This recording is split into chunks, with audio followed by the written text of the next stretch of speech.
tejto kolobežke nerobí problém aj takáto luka s nástrahami. Tlmiče sú defaultne veľmi mäkké, čo nahráva presne takémuto terénu. A ja som za to rád. Hop.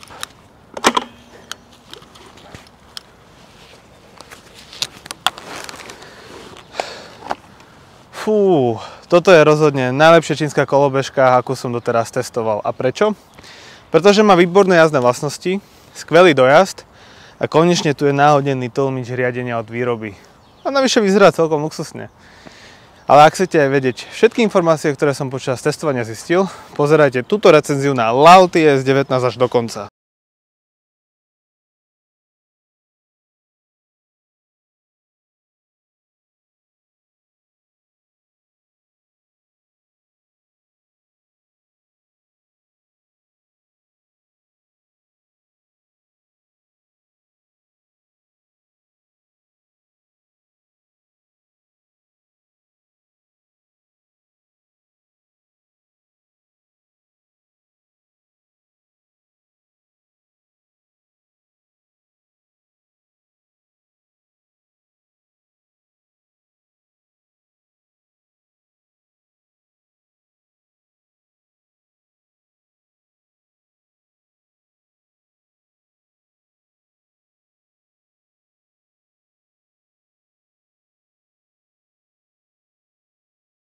Za nejakých 65 dní, čo je možno, že veľa, ale pri Banggoode je to proste takým štandardom. Došla bez akýchkoľvek colných alebo iných poplatkov a doviezol to kuriér UPS. Videl som však prípady, kedy táto kolobežka prišla aj za 45 dní, čo je určite lepšie ako v mojom prípade. Tak ale, aby sme prešli k samotnej kolobežke, tak vo vnútri tu máme dvojmotor, čiže motor je v zadnom aj v prednom kolese, každý o maximálnom výkone 3000 W, čiže 3000 W maximum v píku. Ak som už tuto vzadu, tak nie je to síce tuto na zadnom kolese vidieť, ale na prednom si môžete všimnúť, že sú to hydraulické brzdy Zoom, ktoré sú kvalitné a s pomocou elektronickej brzdy viete naozaj dobre brzdiť. Tuto máme dva nabíjacie konektory a kolobežka prichádza s dvoma 2A nabíjačkami, ktoré majú európsku koncovku, čo je tiež už celkom fajn. Samozrejme dá sa to nabíjať aj rýchlejším 5 A chargerom a ten sa dá v pohode kúpiť aj na Banggoode. Celkom zaujímavý a štýlový je tento blatník, plastový blatník, ktorý má ako keby karbonový dizajn. Je to celkom fajn a kolobežka vás pravdepodobne vodou neošľahá. Keď som ešte tuto vzadu, veľmi sa mi páči tento footrest, vďaka ktorému sa ako keby opticky predĺžuje tá kolobežka a celkový ten nášľap. Ak sa presunieme tuto k deku, tak vo vnútri nájdeme 38,4 A batériu. Taká istá batéria je aj Laoty TI30, úplne totožná. Vo vnútri sú dva 45 A kontrolery a strašne veľa miesta na kabeláž a na rôzne ďalšie veci. Fajn je to, že vpredu sú peny, ktoré blokujú ten priestor medzi baterkou a maticami toho predného ukostrenia alebo upevnenia. Ale čo však Číňania nedali úplne dokopy je to, že treba dať podložku z tejto ľavej strany.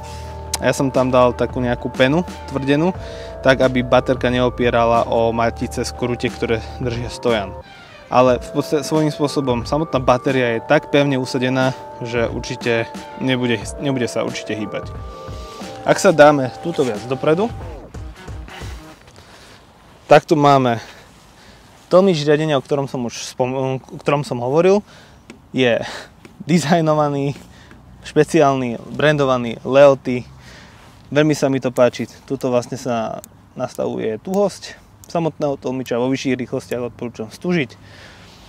Tak ako som hovoril, brzdy Zoom a pružinový tlmič. Výhodou toho tlmiča je to, že je ho ľahké vymeniť, swapnúť ho za kvalitnejší, možno vzduchový, alebo iný pružinový, alebo hybridný.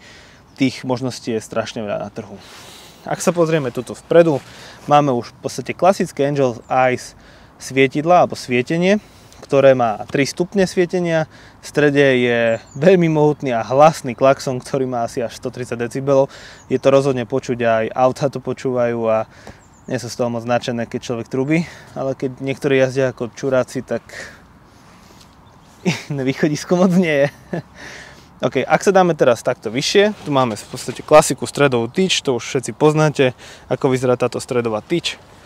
A presunieme sa k riadidlám.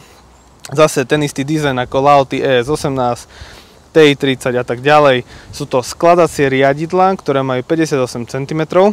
Sú úzke a na tak silnú kolobežku podľa mňa nie je moc hodné. Zľava tu máme ovládanie svetiel, smerovky, teda ovládanie zadných smeroviek, klaxon, ten je dosť zvučný, a samotné svetla.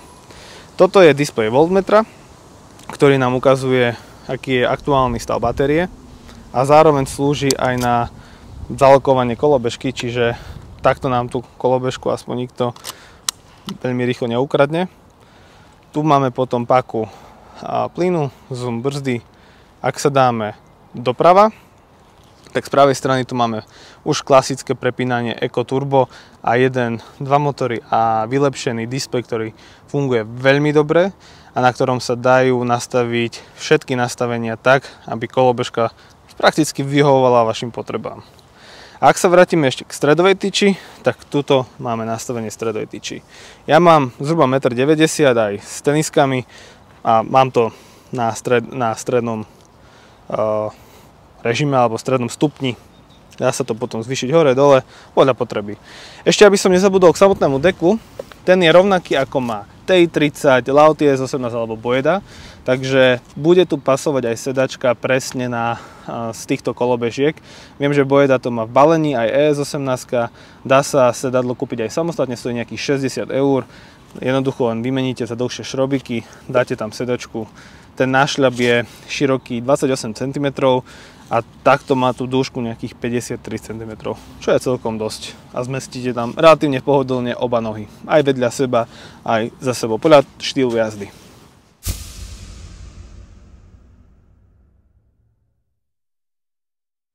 Mne sa veľmi páči dizajn tejto kolobežky.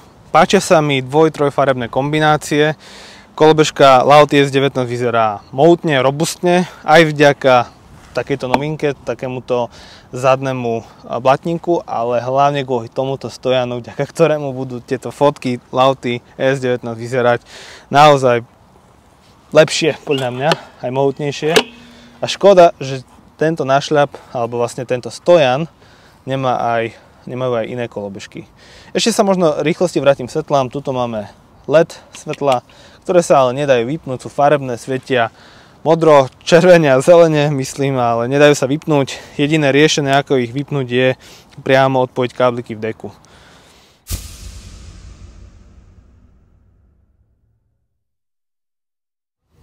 Hneď prvá vec, čo ma upútala na tejto kolobežke, sú jazdné vlastnosti. Je to aktuálne najlepšia čínska kolobežka, aj čo sa týka jazdných vlastností tiež, pretože to dávkovanie plynu je postupné, pozvoľné, ale rýchlosť, ktorú dosahuje táto kolobežka, je naozaj veľmi dobrá. Už v samotnom speed teste, ktoré si môžete pozrieť v odporúčanom videu, som dokázal ísť nejakých 86,4 km za hodinu, čo je, myslím si, že už naozaj dosť na takúto kolobežku, keď idete v stoji. To už trošku nie je sranda, chce to nejakú techniku. Čiže v tom videu samostatnom si viete pozrieť jednotlivé rýchlosti na každom rýchlostnom stupni, sú tam defaultne nastavené 3 rýchlostné stupne a budete si môcť pozrieť, ako rýchlo dokážete ísť.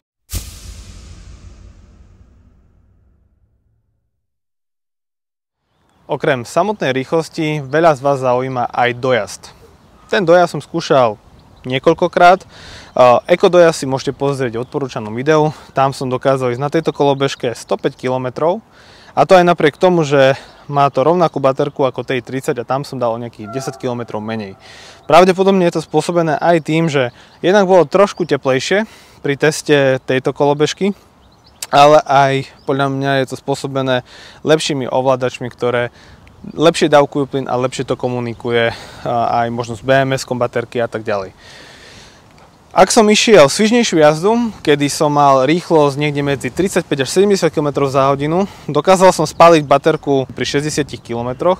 Stále tam ešte ostalo zhruba možno, že 10-15% baterky na takých možno 10 km eko jazdy. Čiže aj za to palec hore, pretože ak chcete ísť veľmi rýchlo, dokážete ísť určite aspoň 50 km. Ak by ste chceli ísť vyslovene na 3. rýchlostnom stupni 70+, je pravdepodobné, že táto kolobežka spáli baterku v nejakých možno do 40 km, možno 45. Ale čo sa týka dojazdu samotného, tak to je tiež veľké plus.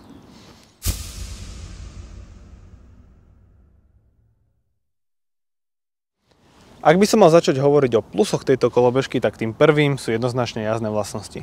Tak ako som už hovoril, má to perfektné dávkovanie plynu pri každej rýchlosti, motory sú neskutočne tichučké a zhruba do nejakých 50-60 km za hodinu ich takmer vôbec nie je počuť.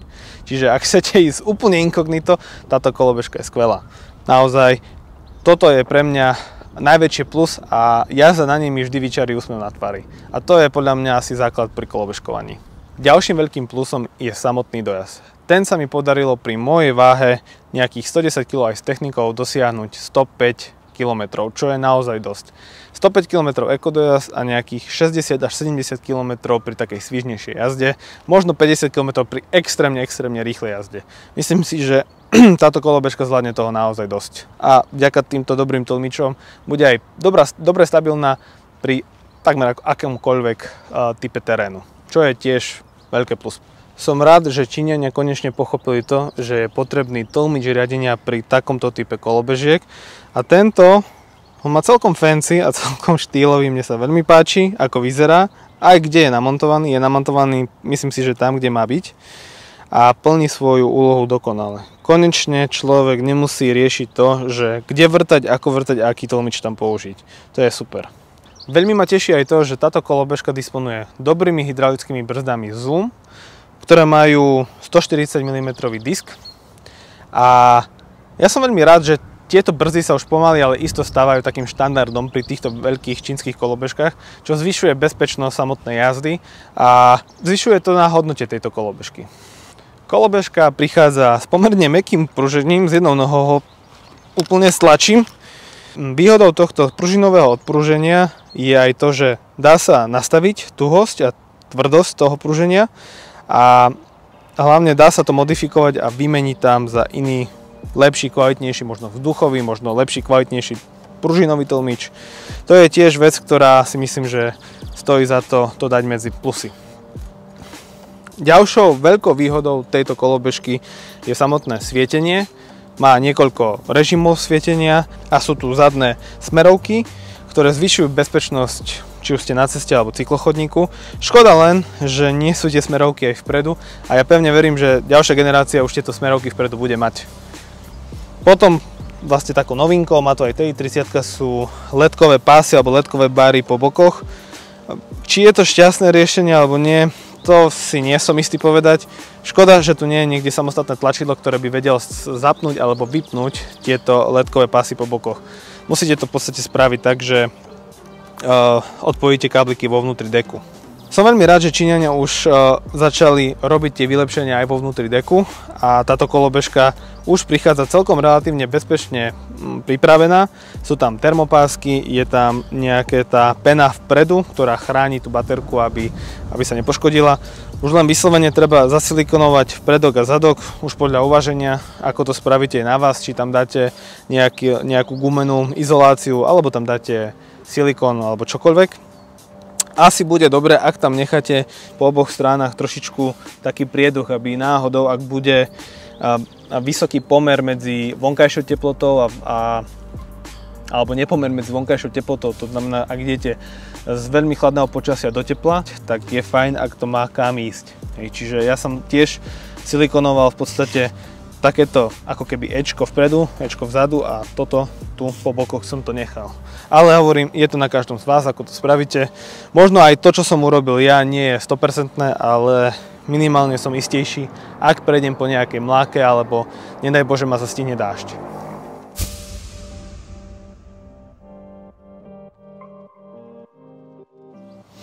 Ako každá kolobežka, aj Laut ES19 má nejaké tie muchy, ale je fajn vedieť, že tých much je už menej a sú to skôr mušky. Tou najväčšou nevýhodou je podľa mňa sú samostatné riadidlá, ktoré sú sklápacie, teda skladacie a majú iba 58 cm šírku. Pri tak veľkej kolobežke, ktorá má tak extrémny výkon ako je Laoty ES19, pri vysokých rýchlostiach potrebujete mať širšie riadidlá. Ja mám na Dualtrone Ultra 2 80 cm riadidlá a tá jazda a tá kontrola riadenia vo vyšších rýchlostiach alebo pri nespevnenom teréne je perfektná. Naozaj odporúčam vám tam dať širšie rajdy a myslím si, že tí, ktorí už máte túto alebo tieto kolobežky väčšie a dali ste tam tie rajdy veľké, mi dáte rozhodne za pravdu, že tie rajdy je nutnosť tam dať. Je to síce na úkor prenašania, ale na druhú stranu je lepšie mať tú stabilitu a kontrolu toho riadenia pod kontrolou.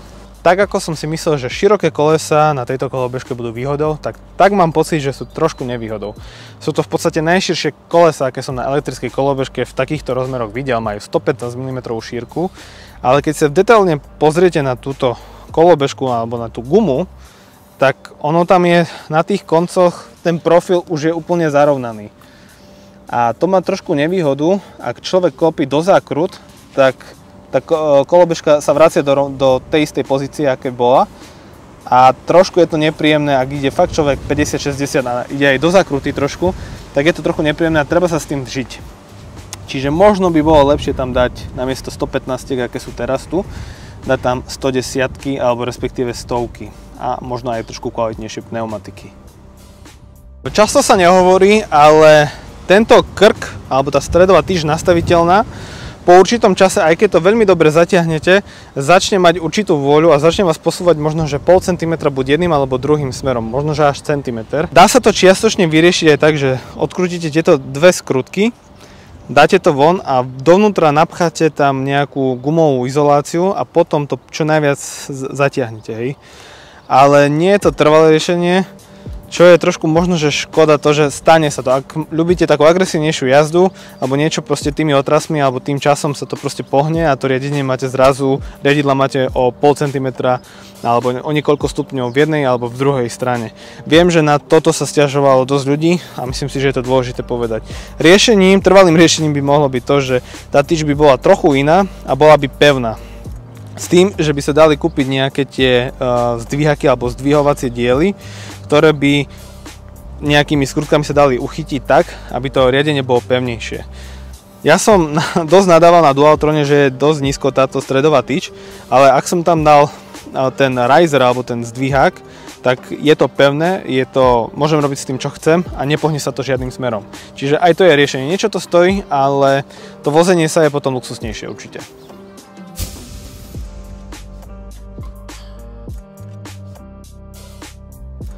Laoty ES19 je bezkonkurenčne najlepšia čínska kolobežka, ktorú som doteraz skúšal a mal možnosť testovať. Užijete si veľa zábavy, veľa kilometrov, aj v rýchlosti, aj v dojazde. Myslím si, že toto bude jednoznačne bestseller pre rok 2021. Čiže ak čakáte na túto kolobežku alebo ju zvažujete kúpiť, určite ju objednajte čím skôr, nech sa v lete môžete voziť. Toto bolo všetko k recenzii na Laoty ES19, dúfam, že vás recenzia bavila a nezabúdajte odoberať tento kanál a ja verím, že sa vidíme už čoskoro pri ďalšom videu, pri ďalšej recenzii, pri ďalšom teste, nech je to už čokoľvek. A ahojte.